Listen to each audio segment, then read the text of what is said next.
Hola, mi Bisshhs. Tis I, Cloyce, aka Manny Bish, over on Instagram. And today we are doing an ombre. So, I have got my little cupcake liners here. This is going to make the process, a little bit easier because you're not going to have to, work in the tiny opening of a jar. We've got this, open area. So, I'm going to pour my dip powders into these cupcake liners. So I've got this pink sparkle, fine shimmer situation. And then I've got a white. And so this is Jessica from Rebel Nail, and then Marshmallow Fluff. Sorry.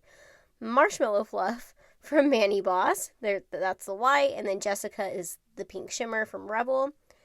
And I am going to be using my dip liquids for this Manny. So I already have my peel base on. I already have a layer of dip base on.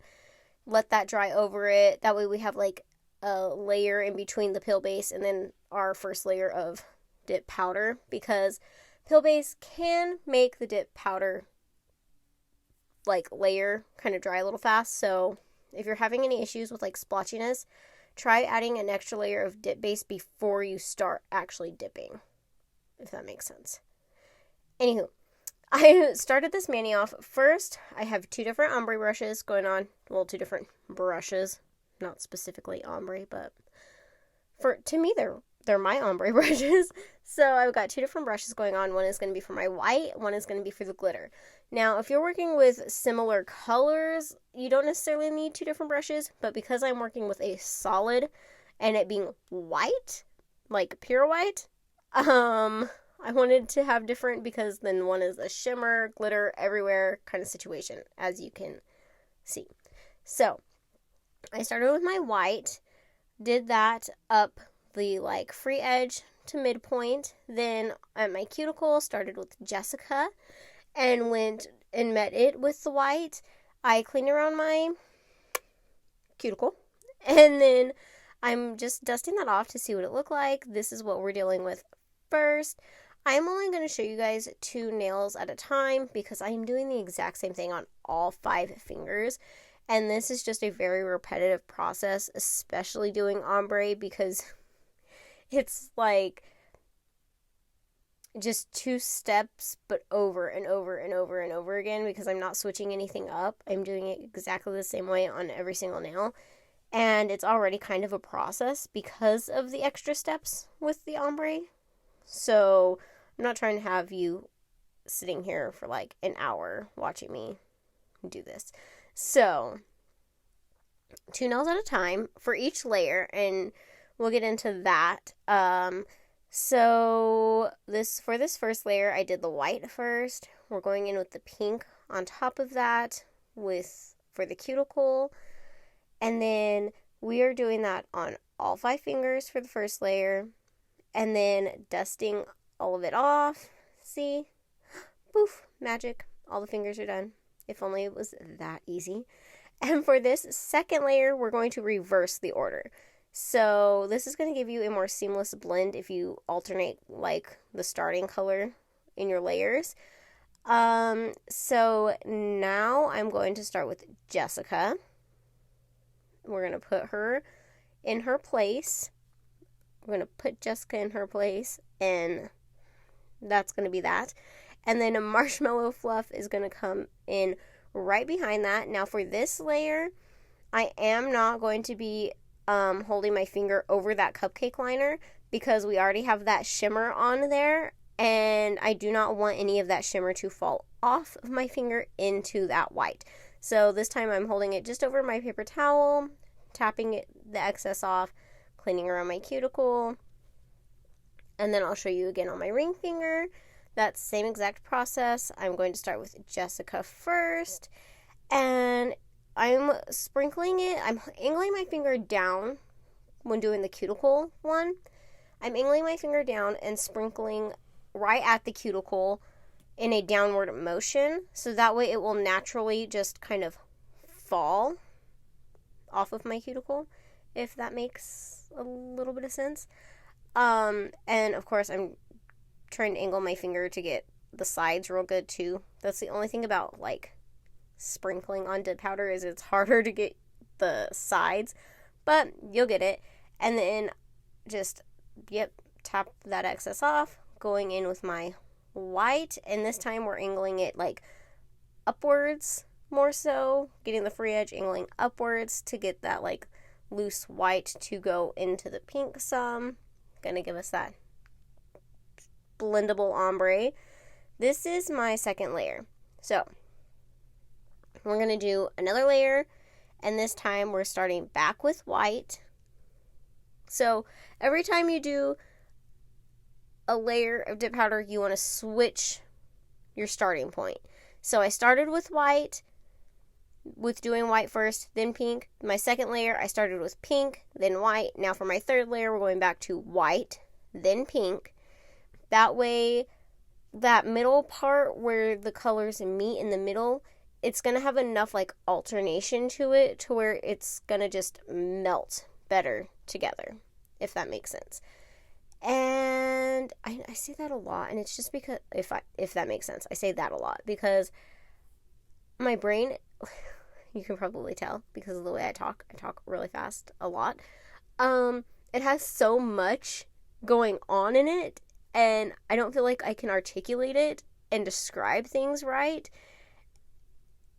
And then I overthink how I'm describing things, and so it's like, does that make sense? Does it not make sense? I don't know. Because in my mind it makes sense, but I also don't feel like verbally I'm able to like get the point across. I don't know. Does that even make sense? Gosh, I don't know. Anywho, ADHD brain over here. Yeah. Okay. So yeah. We're doing white with the pink, and then I didn't like particularly how this ended, and so when that happens, you can add an extra layer, which is what I did. So because you see this like right here, I didn't like it. It ended up still being a little too harsh for my liking, and so here you're seeing me try to like fix it by like scrubbing some of the pink into the white. That wasn't really working. I didn't like it. It was like, okay, this calls for another layer. So what I'm going to do, because I wanted a little bit more of the like sprinkles, the glitter to like be melted into the white. So I am adding another layer, and I'm doing the pink first. So that way I can make sure that that glitter lands where I want it to on that wet surface and kind of gets like melted a little bit better into that white. And I'm going to just take my time, clean my cuticle here and everything first. And then if it's still wet, with the leftover wet, I'm going to add that white in. And that is how I fixed that situation. And I liked it a lot better, so I did that on all of my nails. And yeah, so this is what we ended up with after all of the layers and shenanigans. Now, I will say, it might not look exactly the way you want it to at first, but if you always add clear over your ombres, because you do not want to file away all of that blending that you did and all that hard work. So add clear on top, okay? Do it. Just do it. And be like Nike and just do it, okay? And then so I added my clear. I'm going to activate, and I am going to file and buff. Now, what I was going to say is that an ombre you might not think that it is going to look the way you want it to, but you've got to trust the process, because once you add a clear or shiny top coat over top of your ombre, it just changes the whole thing, and it blends it even more and makes it look 100% better. So remember that, okay? Just trust the process. Because see, like even after adding my clear and filing and buffing, it already, in my opinion, looks more blended. So, and I haven't even added a top coat yet. So now I'm going to add flowers. So we're doing a little springy moment here. I'm going to be doing yellow, like just little daisy-like looking things. I'm going to be doing yellow and white ones. So I am going to be putting my yellow ones on first, just adding those everywhere. And then I'm in my mind, I'm trying to do like 2 flowers each nail, one yellow, one white. So that's what I'm doing. And I'm just, doing the 5 little points, the top, the arms, the legs. That's how I think of it, like the head, arms, legs. It's like a little 5-point star situation, but it's flower, and I don't know. And then on some of them you've seen there, like I'll just add like half a flower right around the edge. That's what I did with that white just a second ago. I'm going to do it with some yellow as well.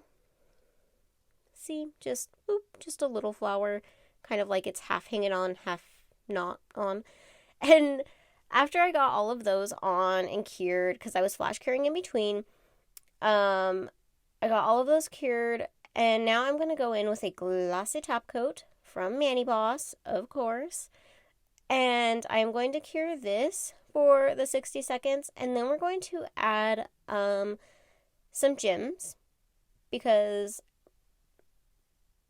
we just wanted to be extra like that for this mani. I thought it would have been very cute. This is another shout out to my mom. This is another mom request. She was like, "Oh, you should do little flowers like daisies or something for spring." And I was like, "Oh, okay." And then I've really been wanting to do like a glitter to solid ombre, and I was like, "Oh, that might actually go really great with this."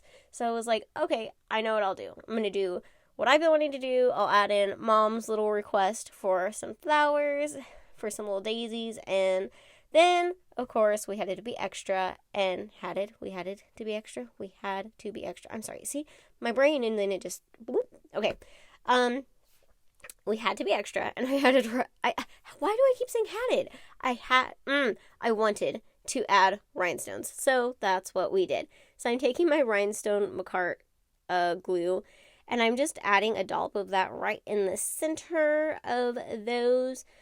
And then I'm going to add my little rhinestones, and I'm flash curing each nail in between to make sure my rhinestones don't start, to make sure my rhinestones don't start slipping around on my nails.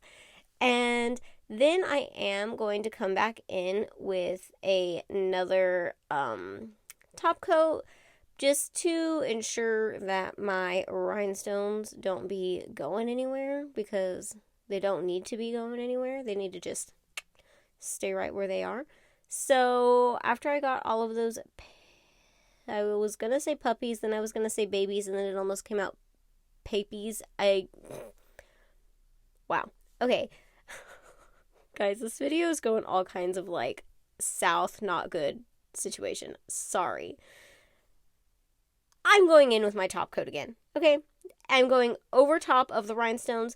They're small enough that it's not going to add, like, any crazy lumpy bumpiness in it, because they're so small. I can just go right on top of it, make sure there is gel all around it and encapsulate it, and it's not going to be anything irritating to me because they're not giant. They're small enough that the gel can just go right on top of it.